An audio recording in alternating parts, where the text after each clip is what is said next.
one thing that we learned years ago was to develop wells with bentonite. The bentonite had polymer on it. So to get that bentonite out, we needed to break that polymer down with sodium hypochlorite. And then your dispersant would work. The dispersant does a very poor job dispersing bentonite before the polymer is broken down. But they can be done together. And so about 30 years ago, we developed a process of increasing the chlorine level to 1,500 parts per million. By bringing that chlorine level up to 1,500, we were oxidizing and breaking down the polymers. We would add a dispersant along with that to break down the bentonite and bring the bentonite out.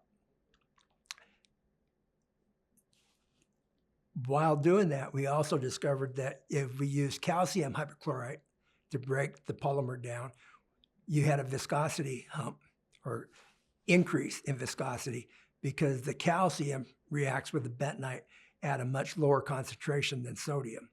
So we discontinued using calcium hypochlorite in the development process of the whole mud. And we only use liquid sodium hypochlorite. At that 1,500 parts per million, you will see a viscosity hump if you don't have dispersant in the system. So, our rule is to add a little bit of dispersant, whether it be Johnson's product, their NW220, Bayroyd's,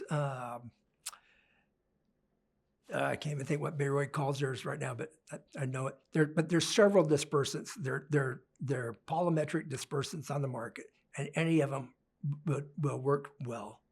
But you put a little bit of dispersant in, start breaking the viscosity back.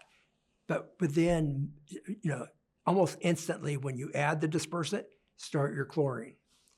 You circulate that chlorine and dispersant around together, and in one circulation, you can break down that mud, the drilling fluid. You can break it back to where you can start your gravel packing. The key to that, what we discovered was instantly at that rate, or at that time, we are developing the well. We don't have to wait until the well's built to start development. We start our development while we're gravel packing. We run our drill pipe back inside of our casing, and we're airlifting, circulating that well bore while we're gravel packing. We're pulling our gravel in, it's coming in tight. We're bringing the clay out of the fluid.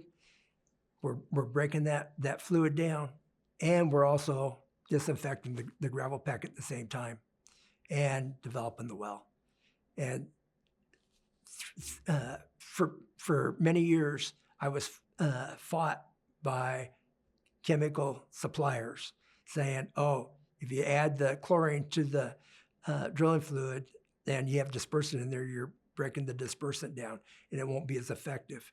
Well, just within the last year and a half, the chemical suppliers have tested and found out that chlorinating to 1,500 parts per million and adding the dispersant together, the breakdown process is much more successful.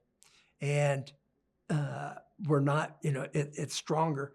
We're not breaking the polymer back before the development process is completed. So now they're starting to change their procedure. Their recommendations are also changing more in line of what we've done for the last 30 years. And I'm glad to see that. Yeah, I know some people are still afraid of breaking their drilling fluids back before they gravel pack because they think they're going to lose the wellbore integrity.